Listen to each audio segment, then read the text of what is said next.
Hello, I'm so excited to show you this sketch from the Creative Memories virtual crop.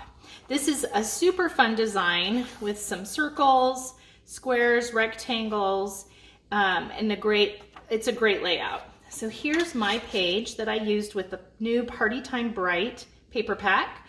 I also used the mats, stickers, embellishments, and the new cake punch. So on this one, I did start with a circle, which I cut to cover on both pages. I used our cutting system, the largest circle with the blue blade on the outside. But if you wanted something a little bit bigger, you could use the jumbo circle. And if you use the blue blade, it'll be furthest from the edge, and you could put the blue blade and then cut it. There's really no rules to these sketches. I also loved the map pack. I loved using the map pack on this layout because all of our map packs either, most of them have something that's landscape, and then if you flip it over, it's portrait. Some of the pages or some of the mats I used as an actual a mat for my photos, or like this one, I actually cut out the piece here with using the cutting system. So I just wanted to have this circle, and so I cut it out of here. So we have some of these in the map pack. And then if you cut it out, you can always save this to back your photo.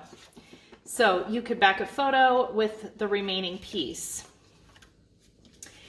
The other thing I did was I used the mats and I cut them in half. There's a lot of cute mats that maybe one side is a full design and then the other side is two different ones. So that's what I did on a lot of this actually.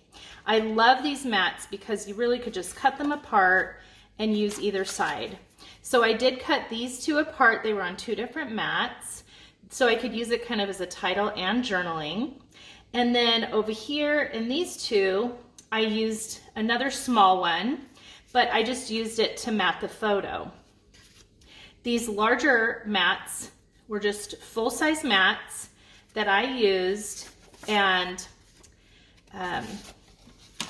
so they just had a decorative element, and I just used it as a regular mat. So there's so many things you could do with the mat pack. And what I really want to show you though is this fun border that I made with the cake punch. So let me move this.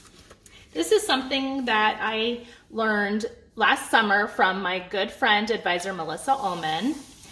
And this is just a really fun way to, you could do it with your girlfriends, and like everybody could make a border, or since it's not safe right now, maybe you can just do it at home by yourself.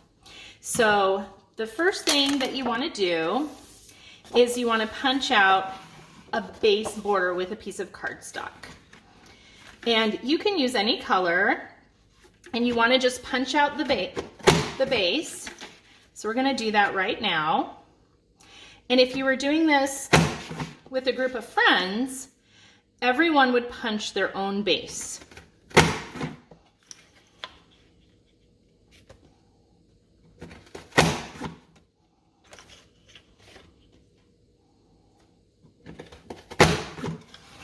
Okay, so there's our base. And then you would want to select 3 or 4 different papers, designer papers, and do the same thing and punch it out so that you have different colors of your design for your punch. Now what I did is I went ahead and trimmed off just at the very tip of the base of the punch on these designer papers. But I'm going to go ahead and just leave it on the paper for now, just so that it's easier to hold on to. So for time's sake, I already punched these out. And all you're going to need is a pair of scissors after that and some repositionable tape runner. So if you want to make sure that if you're doing it with a group, everybody starts at the same side. So if you start at the right side, then you cut a piece. So if I start up here at the top with the red, I would take this and I would cut the piece, which I already have done. And then I would go ahead and I would stick it down here. Okay, then the next piece I would take is the cupcake. And again, I would cut it off and I would lay it down. And I would just keep doing that. So if you have a group of friends doing it, everybody's going to cut from the right, and then they're going to rotate the paper to the next person. So we just cut that and we lay it down. And because I'm doing it by myself, I'm going to skip a few so that I have a pattern. And I'm just laying this down here. So then we've got all 4 colors. So we're going to go back up to the top for the red, and we're going to cut the red. And some of the papers you could use both sides, depending on what you wanted to do. But just keep in mind that if you flip it over, it might not match your bottom design. So we're just going to keep going and cutting. And this one I have to skip a little bit because I'm not doing it with any friends. So I'm going to skip and I'm going to cut that piece. And then I'm just going to keep going until the whole border is done.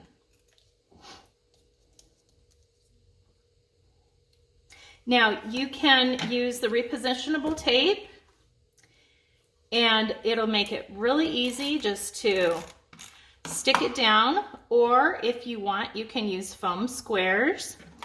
Because these pieces are so small, you'll definitely want to take the smaller pieces of foam squares and cut them in half, because you'll need to kind of place them on the page so that it doesn't show through your design.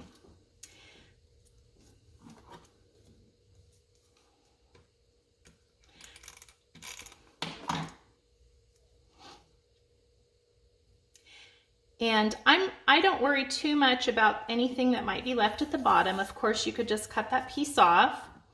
Or what I did here is I actually kind of slipped it under so you don't see the extra blue part. So after I stick all this down, then I'll just trim it with my trimmer, and I'll kind of slide it under to make my border. So I hope you enjoyed that technique, and I can't wait to see your pages.